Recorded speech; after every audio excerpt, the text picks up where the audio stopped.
The Justice Department will not bring federal charges against a New York City police officer against the death of Eric Garner during a chaotic arrest that ignited nationwide protests 5 years ago.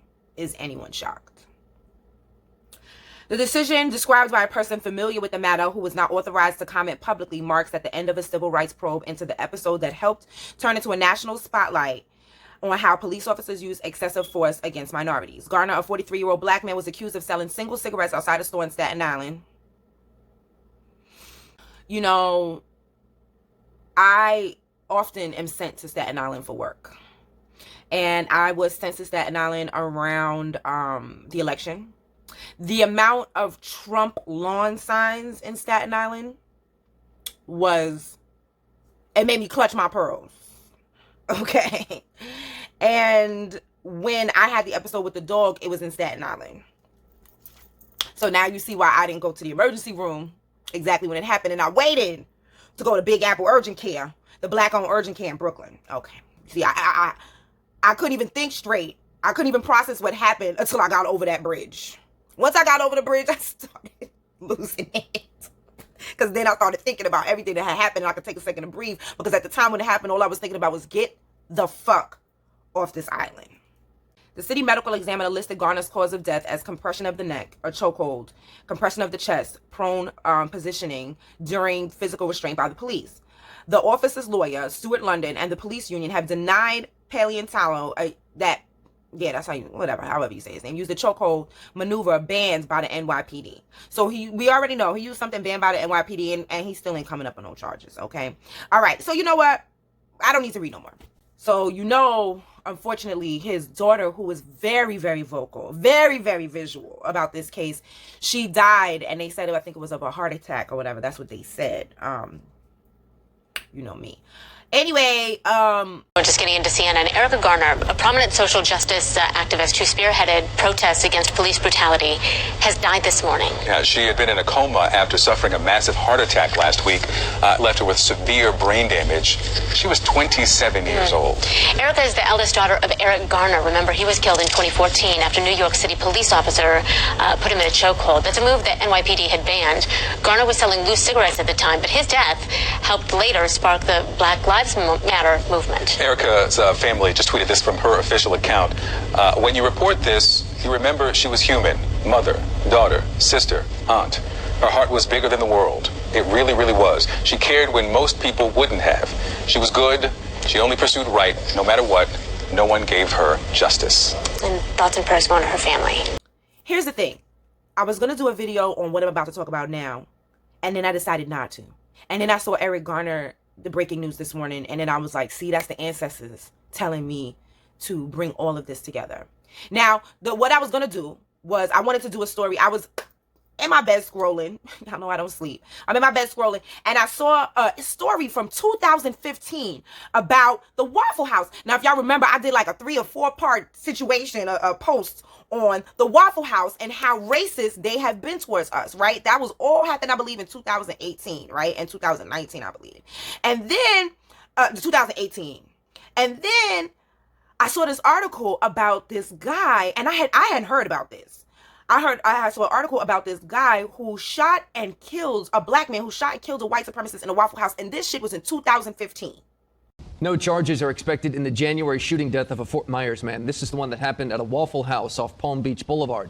24-year-old Dakota Fields died. According to the state attorney's office, the shooter was acting in self-defense. NBC2's Jacqueline Beavis just talked to the victim's family about the news. Now, Peter, that shooting was 4 months ago, but the family remembers the details of the early morning very well. And now we're seeing for the first time what happened inside the Waffle House. Dakota Fields' family only wishes it could have ended very differently. Look at surveillance video from the January shooting inside the Waffle House restaurant off Palm Beach Boulevard.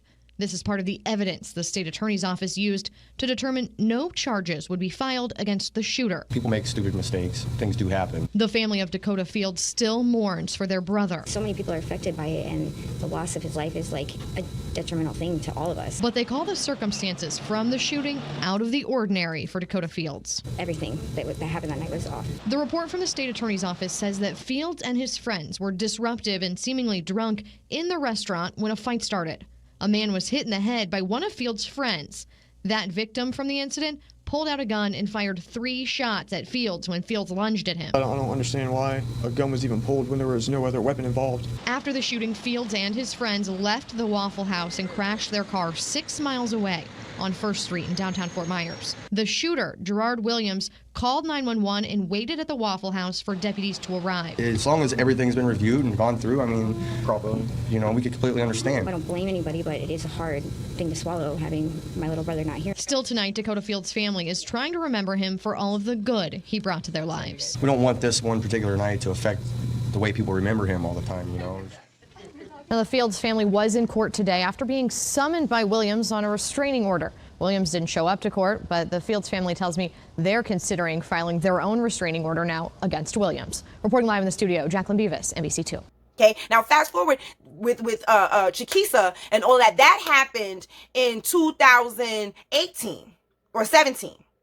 Okay, so in 2000, see, while they are trying to tell us that we need to forgive and get over certain things, see, they don't get over things and they don't forgive.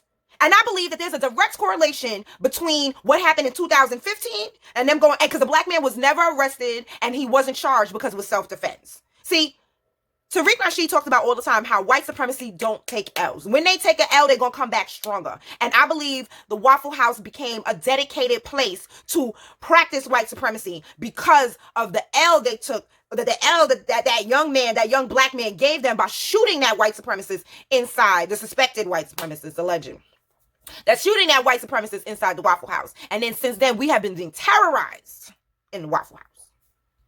I'm just pointing out, what did they do? The news story, you saw the news story. They were like, okay, you're not going to do, all right, okay. They didn't do that, like, all right, okay. They didn't protest. They didn't do nothing. They came back, they formulated a plan. And they came back stronger and harder on us in the very same establishment, the very same chain of establishments where they took an L. Understand, you, with somebody who plays like this, who maneuvers like this, there's no forgiveness in the world that will fix this. There's no forgiveness. They don't forgive you. The white supremacists, they only react when they lose money and blood. When they lose money and blood, that's when you hit them. When they spill blood, they're like, oh shit.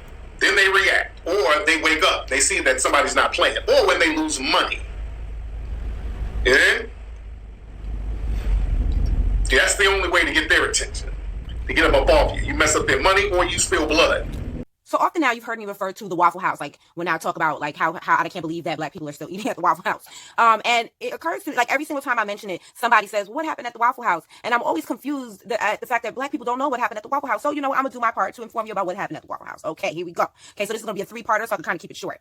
April 2nd, in Pinson, Alabama, Chiquisa Clemens got into an argument with the employees at the Waffle House there. They wanted to charge her for her plastic utensils for her takeout. So they get into an argument. The Waffle House employees then calls the police on Chiquisa.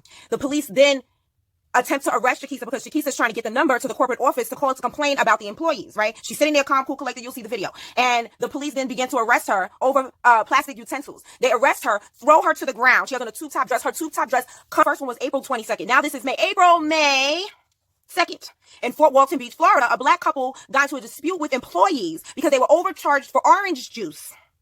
And then they called the police, never receiving the actual food. Okay, they looked at the bill and was like, "Yo, what's going on with this bill?" You know what I'm saying? It's more than what it should be. So they called the police on them for questioning their bill. Okay, so they never received the food. The police subsequently come and arrest them for theft when they never received the food. Okay, arrested the man and then arrested the female. It's ridiculous. And if you, one thing I will say about this video is pay attention to the black love in this video. She said, I am not leaving because you got a gun on him. Until you put that gun away, I am not leaving my boyfriend's side. I'm not going to ask nobody nothing because I don't understand why you have a gun on him. Shout out to that sister. Shout out to this couple. You understand what I'm saying? I know. In Warsaw, North Carolina, Anthony Wall went to prom with his sister on May 12th, 2018, right? He got into an heated argument with the employees who then called the police. Don't you see that this is a pattern? You dispute something, they tell you it's bogus. They tell you something bogus, you dispute it, they call the police on you. The police come and arrest you no matter what. Okay, don't you see a pattern here? Okay, so he called the police and was found guilty of resisting arrest.